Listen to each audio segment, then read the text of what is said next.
son las 9:11 de la noche. Y de pronto, el ventilador deja de girar. No hace ruido al morir. Solo, se detiene. Como si alguien, en algún lugar, hubiera decidido que esta noche, en este barrio, en esta calle de balcones desconchados, el aire ya no tiene derecho a moverse. En un segundo, todo lo que zumbaba, todo lo que parpadeaba, todo lo que mantenía viva a la casa, se apaga. La nevera deja de respirar. El televisor se traga su propia luz. Y por la ventana, calle abajo, se apagan también las otras casas, una detrás de otra, como una fila de velas que alguien sopla con paciencia.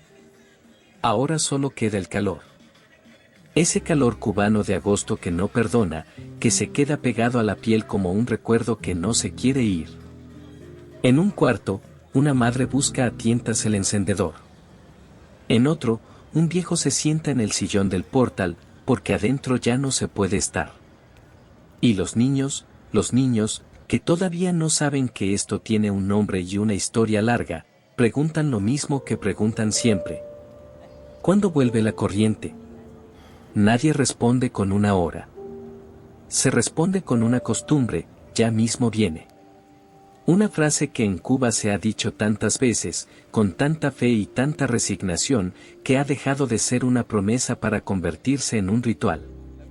Esta noche, como tantas otras noches de este año 2026, la isla entera se queda a oscuras. Y sin embargo, la vida no se detiene del todo. Se transforma. Se hace más lenta, más íntima, más de vela y de abanico de cartón. Bienvenidos a Sueños de Cuba. Hoy no les vamos a contar una guerra antigua, ni una travesía en balsa, ni un tratado firmado hace siglos. Hoy les vamos a contar algo que está pasando ahora mismo, mientras ustedes escuchan esto acostados, con la luz de su cuarto encendida, tal vez sin pensarlo dos veces. Vamos a hablar de la espera. Del calor. Y de cómo, en una isla del Caribe, millones de personas han aprendido, otra vez, a vivir sin saber a qué hora va a volver la corriente. Respiren hondo. Y acompáñennos. Pero, ¿por qué se producen estos apagones con tanta frecuencia? Para entender un apagón, primero hay que entender una máquina. Y para entender esta máquina, hay que viajar casi medio siglo atrás. En los años 70 y 80, con la ayuda técnica y financiera de la Unión Soviética, Cuba construyó el esqueleto de su sistema eléctrico. 7 grandes centrales termoeléctricas, repartidas de punta a punta de la isla. La Antonio Guiteras, en Matanzas. La Máximo Gómez, en Mariel. La Antonio Maceo, en Santiago de Cuba. La Otto Parellada, en La Habana. La 10 de octubre, en Nuevitas. La Carlos Manuel de Céspedes, en Cienfuegos. Y la Lidio Ramón Pérez, en Felton, Holguín. Nombres de próceres y de mártires, puestos sobre chimeneas de hierro que, durante décadas, quemaron petróleo pesado para mantener encendida a una nación entera. Esas 7 centrales fueron, en su momento, un símbolo de modernidad. Una isla pequeña, sin apenas recursos energéticos propios, había logrado tejer una red capaz de llevar luz hasta el último bohío. Pero las máquinas, como las personas, envejecen. Y estas máquinas ya superan, todas, los 40 años de trabajo ininterrumpido. 40 años de sal marina corroyendo el metal. 40 años de piezas que ya no se fabrican. 40 años sin las grandes inversiones de modernización que este tipo de infraestructura exige para sostenerse con dignidad. Imaginen, por un momento, un carro. Un carro americano de los años 50, de esos que todavía circulan por las calles de La Habana, brillantes por fuera, pero con el motor sostenido a punta de ingenio, de piezas remendadas, de mecánicos que inventan lo que ya no se consigue. Así son, hoy, las termoeléctricas cubanas. Bellas en el recuerdo, frágiles en la realidad. Cuando una sola unidad de generación sale de servicio, algo tan puntual como una avería mecánica en Felton, en el oriente de la isla, puede provocar lo que los ingenieros llaman una oscilación en los parámetros del sistema. Un cambio brusco de frecuencia. Y ese cambio, si no se controla a tiempo, puede arrastrar a todo el sistema electroenergético nacional a un colapso total. 11 millones de personas, a oscuras, por el fallo de una sola pieza, en una sola planta, en una esquina de la isla. Así de interconectada, y así de vulnerable, es la Cuba eléctrica de hoy. Pero el envejecimiento de las termoeléctricas es solo la mitad de la historia. La otra mitad tiene que ver con algo mucho más sencillo, y mucho más antiguo, en la historia de la humanidad, el combustible. Una central termoeléctrica, por definición, necesita quemar algo para producir electricidad. Petróleo, generalmente. Y Cuba, desde hace décadas, no produce suficiente petróleo propio para alimentar a sus propias plantas. Depende de lo que llega por barco. Durante años, ese combustible llegó principalmente de Venezuela, en el marco de acuerdos de cooperación que sostuvieron buena parte del sistema energético cubano. Pero a comienzos del año 2026, ese flujo se interrumpió de manera abrupta. Estados Unidos impuso lo que se ha llamado un bloqueo petrolero, deteniendo los envíos de combustible venezolano hacia la isla. En el marco de una intervención más amplia en la región y de una presión creciente sobre cualquier país que quisiera suministrar crudo a La Habana, Washington autorizó, en efecto, la llegada de un único petrolero ruso, con 100.000 toneladas de crudo, que arribó a la isla en el mes de marzo. Una cifra que, para cualquier país, sonaría considerable. Pero que, para sostener 7 termoeléctricas envejecidas y toda una economía insular, es apenas una gota en un mar de necesidad. Aquí, quienes nos siguen desde hace tiempo, quienes ya han pasado noches enteras con nosotros escuchando la historia de Cuba, van a reconocer un eco. Un eco que viene de los años 90. Porque esto que vivimos hoy no es la primera vez que la isla se queda sin luz. Después de la desaparición de la Unión Soviética, en 1991, Cuba perdió de un plumazo a su principal socio comercial y proveedor de petróleo. Fue el comienzo de lo que el propio gobierno cubano bautizó, con una franqueza que aún hoy sorprende, como el periodo especial en tiempos de paz. Un nombre casi poético para describir años de una escasez brutal. Apagones de 16, 18, incluso 20 horas diarias. Bicicletas chinas repartidas por millones para sustituir al transporte que ya no tenía gasolina.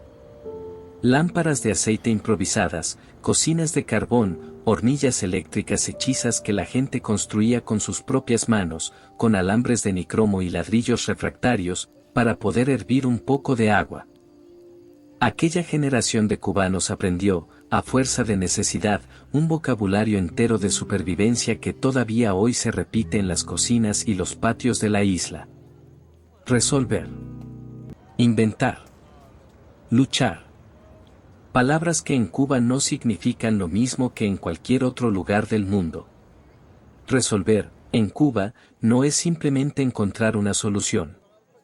Es encontrarla con lo que hay, con lo que sobra de otra cosa, con una pieza que en cualquier otro país sería basura y que allí se convierte, con paciencia y maña, en la solución de un problema urgente.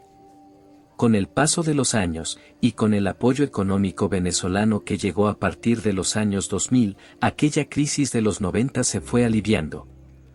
Pero el sistema eléctrico nunca recibió la inversión estructural que necesitaba para renovarse de verdad. Se hicieron parches.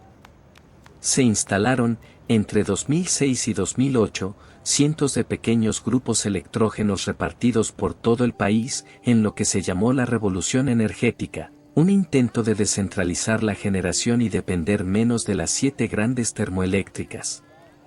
Se sumaron, más adelante, algunas plantas flotantes turcas, alquiladas para generar electricidad desde barcos anclados frente a la costa. Soluciones temporales, todas ellas. Vendaje sobre una herida que necesitaba, en realidad, una cirugía mayor. Y así, entre remiendo y remiendo, llegamos a mediados de 2024, cuando la isla volvió a sumirse en una crisis energética que, esta vez, no se ha detenido. 5 colapsos generalizados del sistema entre finales de 2024 y el cierre de 2025. Y ya, en lo que va de este año 2026, 6 desconexiones totales del sistema electroenergético nacional. 6 veces que la isla entera, de punta a punta, se ha quedado sin una sola luz encendida. Frente a esta situación, el gobierno cubano ha comenzado a introducir algunos cambios. Mayor participación de empresas privadas en la distribución de combustibles. Reformas orientadas a atraer nuevas fuentes de ingreso para una economía asfixiada. Medidas que, hasta el momento, no han logrado devolverle al sistema la estabilidad que la gente necesita para vivir con un mínimo de previsibilidad. Y así, la explicación técnica de un apagón, una avería, una oscilación de frecuencia, una falta de combustible, termina siendo, en realidad, mucho más que una explicación técnica. Es la historia de una infraestructura que envejeció sin que nadie pudiera, o quisiera, o le alcanzara para renovarla a tiempo. Es la historia de un combustible que llega con cuentagotas. Y es, sobre todo, la historia de un pueblo que ya sabe, por experiencia propia, cómo se vive cuando la luz decide no llegar. Y esto tiene un gran impacto en el día a día del cubano. Hay un mueble, en casi todas las casas cubanas, que en los últimos años se ha convertido en algo parecido a un altar. La nevera. No por lo que guarda, que casi nunca es mucho, sino por lo que representa, la posibilidad de conservar, aunque sea por unas horas, lo poco que se ha logrado comprar, encontrar o resolver. Cuando llega un apagón, la primera reacción, casi instintiva, en cualquier casa cubana, es la misma. No abrir la nevera. Se convierte, sin que nadie lo diga en voz alta, en una especie de ley familiar. No abras el refrigerador, que se pierde el frío. Una frase que se repite generación tras generación, como una plegaria doméstica. Porque cada minuto que la puerta permanece cerrada es un minuto más de vida para ese pedazo de pollo, para esa leche en polvo ya diluida, para esos pocos huevos que costaron horas de cola y una buena parte del salario del mes. Hay quien, en los apagones más largos, envuelve la nevera entera con frazadas viejas, como quien abriga a un enfermo, tratando de retener dentro el frío que ya no llega desde el enchufe. Hay quien traslada lo más delicado a una fresquera improvisada, un cajón con hielo si se consiguió, o simplemente a la sombra más fresca de la casa. Y hay quien, cuando el apagón se prolonga más de lo tolerable, toma una decisión dolorosa: cocinar de inmediato todo lo que se puede echar a perder, aunque sea antes de tiempo, aunque la familia tenga que comer lo mismo 3 días seguidos, con tal de no perderlo del todo. Porque perder comida, en una economía donde cada producto se consigue después de una búsqueda que puede durar semanas, no es solo una pérdida material. Es una pérdida de tiempo, de esfuerzo, de la paciencia acumulada en decenas de colas bajo el sol. En los barrios, este pequeño drama doméstico se convierte también en un acto de comunidad.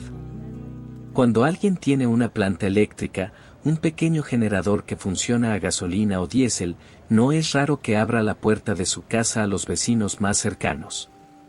Trae la carne, que yo tengo corriente un rato. Y así, en un mismo refrigerador ajeno, terminan conviviendo las pertenencias de 3 o 4 familias distintas, ordenadas por gavetas, cada una reconociendo lo suyo entre lo de los demás. Es una escena que tiene algo de ternura y algo de urgencia al mismo tiempo. La solidaridad cubana, tantas veces cantada en canciones y poemas, se manifiesta aquí de la forma más práctica posible, en una bolsa de nylon con 2 muslos de pollo, guardada en la nevera del vecino que tuvo la suerte, esa noche, de que le tocara el turno de la luz.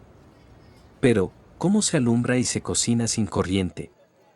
Si hay un talento que varias generaciones de cubanos han pulido, casi sin proponérselo, es el de resolver con las manos lo que la infraestructura no resuelve.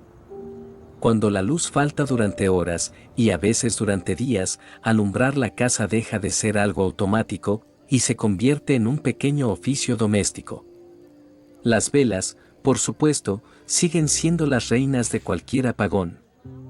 Pero las velas se acaban, y hay que comprarlas, y no siempre hay dinero, ni siempre hay velas que comprar. Así que, con el paso de los años, en las casas cubanas se ha desarrollado toda una pequeña ingeniería casera de la luz. Latas de conserva vacías, rellenas de aceite quemado de cocinar, con una mecha de trapo asomando por el centro, funcionan como lámparas de aceite que pueden arder durante horas con muy poco gasto. Baterías de carros viejos, conectadas a bombillos LED de bajo consumo mediante cables improvisados, iluminan salas enteras durante los apagones más largos. Y para quien puede costearlo, los paneles solares pequeños y los llamados UPS o inversores se han convertido en la aspiración más deseada de cualquier familia, capaces de mantener encendidos al menos un bombillo y un ventilador durante la noche. No son soluciones baratas. En una economía donde el salario promedio apenas alcanza para cubrir una fracción de las necesidades básicas, un buen inversor puede costar el equivalente a varios meses de trabajo. Y sin embargo, quien puede, invierte. Porque la luz, en estos tiempos, ha dejado de ser un lujo, y se ha convertido en una forma de dignidad. Con la comida ocurre algo parecido. Cuando el apagón coincide con la hora de cocinar y las cocinas de inducción o eléctricas quedan mudas, entra en escena otro capítulo del ingenio cubano, los llamados reverberos o cocinillas eléctricas hechizas, hechas con una resistencia enrollada sobre un soporte de barro o de metal. Un invento que ya existía en el periodo especial de los años 90 y que ha vuelto, con las mismas manos que las inventaron entonces, o con las manos de sus hijos, que aprendieron a hacerlas viéndolas funcionar en la cocina de la abuela. También ha crecido, en los últimos años, el uso del carbón y la leña, sobre todo en zonas rurales, donde algunas familias nunca dejaron del todo esas costumbres y donde hoy se han convertido, otra vez, en la forma más segura de garantizar que en la casa se pueda hervir agua o hacer un potaje, pase lo que pase con la corriente. En los barrios de las ciudades, los llamados fogones de carbón, hechos con latones viejos perforados, se han vuelto una escena común en los portales y los patios, sobre todo a la hora del almuerzo, cuando el apagón lleva ya varias horas y el gas doméstico, cuando lo hay, tampoco alcanza. Se cocina en la calle, entre vecinos, con el humo subiendo despacio hacia el atardecer.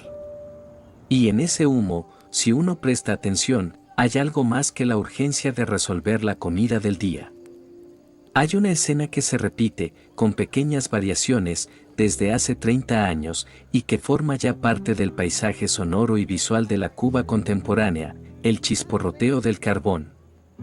Las voces cruzadas de 2 o 3 vecinas comentando la última noticia del barrio, y algún niño correteando entre las piernas de los adultos, ajeno, por un rato, a la gravedad de la situación. Y llegamos, queridos oyentes, a una de las paradojas más curiosas de este video. Porque este es un canal de historias para dormir. Un espacio pensado, precisamente, para acompañar el descanso, para relajar el cuerpo y la mente antes de cerrar los ojos. Y sin embargo, hoy les estamos contando una realidad en la que, para millones de cubanos, dormir se ha convertido en una de las tareas más difíciles del día. Imaginen una noche de agosto en La Habana, sin ventilador, sin aire acondicionado, con las ventanas abiertas de par en par para que corra algo, cualquier cosa, de aire. El calor cubano, en esas condiciones, no se combate, se resiste.